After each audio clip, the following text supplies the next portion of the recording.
হরে Krishna. Mayapuri Tiger kitchen থেকে সবাইকে স্বাগতম। আপনাদের সাথে আছি জয়প্রিয়া সখী দেবী রাশি। আজকে ছোট্ট একটা ভিডিও নিয়ে চলে এসেছি। আজকে সন্ধ্যার সময় একটু গৌনি থেকে একটু মুখরোচক খাবার ভোগ লাগাবো।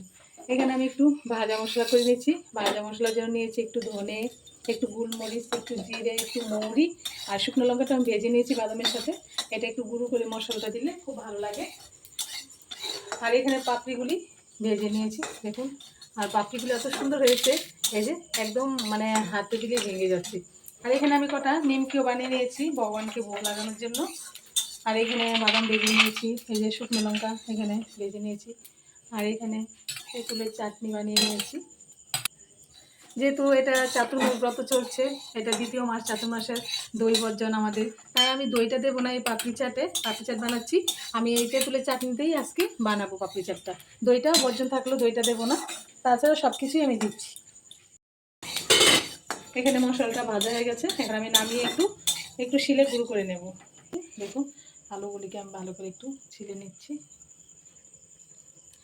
এখানে চুলা সিদ্ধ করে নিয়েছি, ছোলা সিদ্ধ নিয়েছি, আবার কাঁচা ছোলাও নিয়েছি।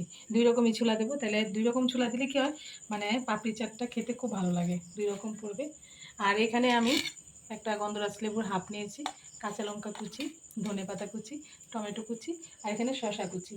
এবার আমি আস্তে আস্তে সব রেডি করে নিচ্ছি। এবার আমি পাপড়ি চাটটাকে সাজিয়ে নেব। আপনারা দেখতে থাকুন পাপড়ি চাটটা কীভাবে সাজাই ভগবানের জন্য। আপনারা এরকম করে সন্ধ্যার সময় ভগবানকে ভোগ লাগিয়ে বাচ্চাদের দেবেন। বাচ্চা থেকে বড়দের সবচেয়ে প্রিয় এই পাপড়ি চাট, ফুচকা এসব। এখানে আলুগুলি ছোলা হয়ে গেছে দেখুন। আলুগুলি একটু কালার হয়েছে, হয়তো অনেকে ভাবতে পারে যে আলুগুলি নষ্ট হয়েছে, না, যেহেতু আলুর সাথে আমি ছোলা সিদ্ধ দিয়েছি তার জন্য এরকম ছোলার কালারটা চলে এসেছে। এখন আলুগুলি আমি একটু এই যে সিদ্ধ আলুকে একটু ছুরি দিয়ে বানিয়ে নিচ্ছি। বানিয়ে নিয়ে এই যে ডুমো ডুমো করে বানিয়ে দিয়ে দিচ্ছি। আমি হাতেই বানাচ্ছি, আবার সবাই এরকম দেখে ভাববেন না যে হাতে বানাতে গিয়ে যদি আবার হাত টাত কেটে যায়। আপনারা যেরকমভাবে বানাতে পারেন সেইভাবে আপনারা বানাবেন। আমি ছুরি দিয়ে হাত দিয়ে বানাচ্ছি। এই পাপড়ি চাটটা মানে সবারই প্রিয়, কিন্তু করা অনেকটা ঝামেলা, কারণ অনেক কিছু জোগাড় করতে হয়। যেহেতু আমরা ভক্তরা সবসময় ঘরেই পছন্দ করি, যেহেতু ভগবান আছে, ভগবানকে দিয়ে ভোগ লাগিয়ে প্রসাদটা খেতে বেশি পছন্দ, তার জন্য আমরা ঘরেই করি। একটু সময় লাগে কিন্তু খুব সুন্দর, স্বাস্থ্যসম্মত এবং একদম নিষ্ঠাভাবে করা হয়। এই দেখুন আলুগুলো আমি বানিয়ে নিয়েছি। এখানে আমি একটু গাজরও কুড়িয়ে নিয়েছি। গাজরটা দিলে দেখতেও ভালো লাগে, খুব সুন্দর কালারফুল, মানে খেতেও ভালো লাগে। আর আর এখানে আবার একটু ছেলে মেয়ের বায়না, কি আর করব, করতে হয়। এখন আমের সিজন চলে গেছে, এখন আম তেল শেষ হয়ে গেছে, তার জন্য এখন বায়না ধরেছে আমার রাতে আম তেল বানিয়ে দিতে হবে। তার জন্য আবার আম তেলও বানালাম। দেখুন আম তেলটা কত সুন্দর হয়েছে, সব মশলা দিয়ে দিয়েছি। এখন তো রৌদ্র নেই, যদি রৌদ্র উঠে একটু রৌদ্র দেবো, আর না হলে এটা রৌদ্র না দিলেও হবে, এমনিতে থাকলেই এটা তৈরি হয়ে যাবে। আম তেলটা হয়ে গেল। এখন আমি পাপড়ি চাটটাকে মেখে নিচ্ছি, তার জন্য এখানে আলু দিয়ে দিলাম। পরপর আমি এখানে শসা কুচি দিয়ে দিচ্ছি, আর টমেটো কুচি দিয়ে দিচ্ছি, কাঁচা লঙ্কা কুচি দিয়ে দিচ্ছি। এখানে আমি মানে কাঁচা ছোলাটা দিয়ে দিচ্ছি, ধনে পাতা কুচি, গাজর কুচি, আর এখানে সিদ্ধ ছোলাটা আছে, সিদ্ধ ছোলাটাও দিয়ে দিচ্ছি। এখানে দেখুন আপনাদের তো দেখালাম আমি ভাজা মশলাটাও দিয়ে দিচ্ছি। এটা আপনারা পরিমাণ মতো দিতে পারেন, কার কতটা প্রয়োজন সেই অনুপাতে মশলাটা দিবেন। আর এখানে শুকনো খোলায় বাদাম ভেজে নিয়েছি, বাদাম ভাজাটা আমি উপরে ছড়িয়ে দিচ্ছি।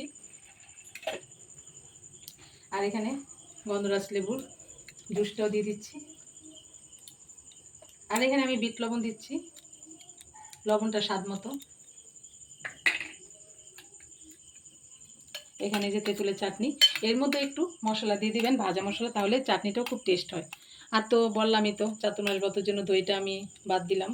আপনারা চাইলে দইটা যারা মানে পারেন, কিন্তু বাদ দেওয়াটা ভালো। আপনারা যদি আর কিছুই না পারেন, 4 মাসে যদি এই চাতুর্মাস ব্রত পালন করতে পারেন খুবই ভালো, মঙ্গল। যেহেতু প্রভুপাদ আমাদেরকে এটা বারণ করে দিয়ে গেছে, সবাই আমরা সব কিছু পালন করতে পারি না, অন্ততপক্ষে চাতুর্মাস ব্রতটা যদি পালন করা যায় খুবই মঙ্গল।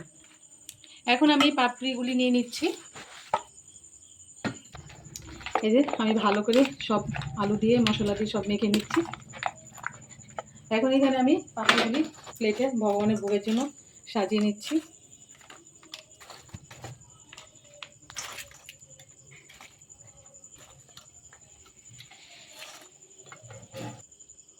এখন আমি এর উপরে যে মশলাটা করে নিয়েছি পাটির উপরে মশলাটা দিয়ে দিচ্ছি।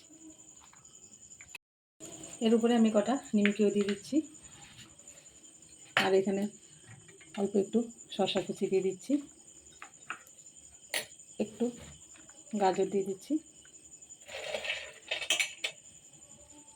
একটু ভাজা বাদাম, একটু ধনেপাতা কুচি, ব্যাস দেওয়া হয়ে গেল। আর আমি লাস্টে একদম চাটনি দিয়ে দিচ্ছি। চাটনিটা একটু বেশি করে দিলে না খুব ভালো লাগে, পাপড়ি চাটটা টেস্টি হয়। আর একটু গন্ধরাজ লেবুর রসও দিয়ে দিচ্ছি। এই যে এখানে উপরে ঝুড়ি বেঁধে ছড়িয়ে দিলাম। এই রেডি হয়ে গেল ভোগের প্লেট।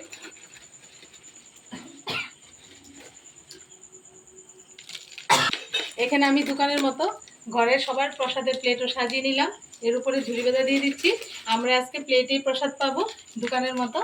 এই দেখুন রেডি হয়ে গেল কি সুন্দর পাপড়ি চাট। আপনারা সবাই এরকমভাবে পাপড়ি চাট করে সবাই প্রসাদ গ্রহণ করেন। সবাই ভালো থাকবেন, সুস্থ থাকবেন। আবার দেখা হচ্ছে পরের ভিডিওতে। হরে কৃষ্ণ।